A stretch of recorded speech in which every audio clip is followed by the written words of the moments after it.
Hey, this is Rick Kaselj from exercisesforinjuries.com. In this video, I wanted to go through a great exercise for people that can't squat. So if you get pain when you squat, if you have knee pain when you squat, if you just avoid squatting because of knee pain, I want to go through 3 great exercises that you can do that's going to help strengthen your knee, but then more importantly, strengthen your hip. Because a strong hip will end up alleviating stress and strain on the knee, which allows the knee to recover and then also subside the knee pain. Now with this exercise, another way of calling it is, 3 different ways of doing a tubing good morning exercise. And I'll get Donna-Lee to demonstrate it. So I've got loop tubing, and you can pretty much get this loop tubing anywhere. You can find it on Amazon.com. I'll have a link to it down below. You can find it at a regular department store, and it's just regular loop tubing. And some people end up using it for assisted pull-ups. I end up using it for a wide variety of things. I have 3 or 4 different types of resistance. And with this company, this is the lowest resistance one. Okay, so now we're getting into the exercise. So Donna-Lee's gonna step on the loop tubing at the arches of her foot so it's secure. Then she's gonna take the tubing and she's gonna move it over her head, and she's gonna put it like on her traps. Okay, so she doesn't want to put it on the back of her neck because we don't want unnecessary stress, but we got it on her traps. And then she's grabbed it just as a safety thing because we don't want it to roll behind, we don't want it to roll forward, we want to kind of keep it into position. Now we're going through that good morning exercise. The traditional one, your feet are straight ahead. Donna-Lee's going to bend a little bit so the knees are in a safe position. Then she's going to hip hinge or move through the hip. Good, and then back up to straight, good, and then again. So the main movement is happening in that hip area. We're targeting the glutes, we're targeting the hamstrings. So like I mentioned, if you have knee pain, if we can strengthen up the hip as much as we can and that posterior chain, the less stress it puts on the knee, and it helps when it comes to the knee recovery.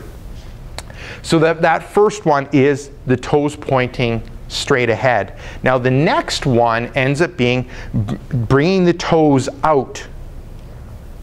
Good. So you're not going way out to like 90, so I'm at like straight ahead, and I might end up going out about like 30 degrees. And then same thing, knees slightly bent, bending through that hip, and then coming up. Good. So working the extensors, we're working the glutes, we're working the hamstring. And the nice thing with this, when we start rotating that foot out, but specifically that rotation happening in the hip, we end up targeting one of the other glutes, so that ends up being like glute medius, which ends up being really important when it comes to preventing and overcoming numerous injuries in the hip, knee, and in the back. So that's the second exercise. Now the third one ends up being toeing in. And the same thing, I'm not going to toe in all the way to like 90. Straight ahead, I'm going to come in and I'm going to rotate in about 30 degrees. And I really want to make sure that that movement is happening in the hip and not twisting in the knee, because that'll put unnecessary stress on that knee. So toeing in, slight bend in the knee so it's in a safe position, bending in that hip, feeling in the hamstrings at the bottom position, coming up, working the lower back, working the glutes, and working that glute medius. Perfect. So that was Donna-Lee going through things from the front, and we did that so you could see the foot position. Now I'm just going to get Donna-Lee to face this way, and we'll just go through the straight, just the toe straight ahead. So how far the feet are about hip width apart. So I'm not tight together, I'm not really wide, we're about hip width apart, and we're going through the movement. So feet straight ahead, knees slightly bent, really moving through that hip. You can see your head, shoulders, hips are in good alignment. Good. Perfect. And then you can step out of that, Donna-Lee.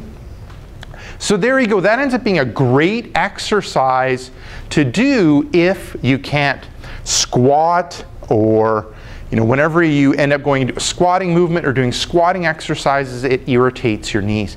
You can end up doing that good morning exercise with the tubing, with the loop tubing, and I'll go through more exercises in other videos when it comes to the loop tubing. And then changing that foot position, focusing on that movement happening in the hip, is another way of targeting those glutes, because strong glutes end up helping prevent back pain and helps when it comes to preventing knee pain, overcoming knee pain. So there you go. This is Rick Kaselj from exercisesforinjuries.com. Make sure to swing by exercisesforinjuries.com. Enter in your injury or pain. There's a good chance they have an article, video, or an interview that'll help you overcome your injury or pain. Secondly, if you're watching this on YouTube, head up above, hit subscribe. What that'll do is every couple days you'll get a video like this where I talk about different tips and tricks on overcoming injury and pain and preventing injury or pain. Thirdly, head down below, hit like, and leave me a question or comment. So there you go. This is Rick Kaselj from exercisesforinjuries.com saying take care and bye-bye.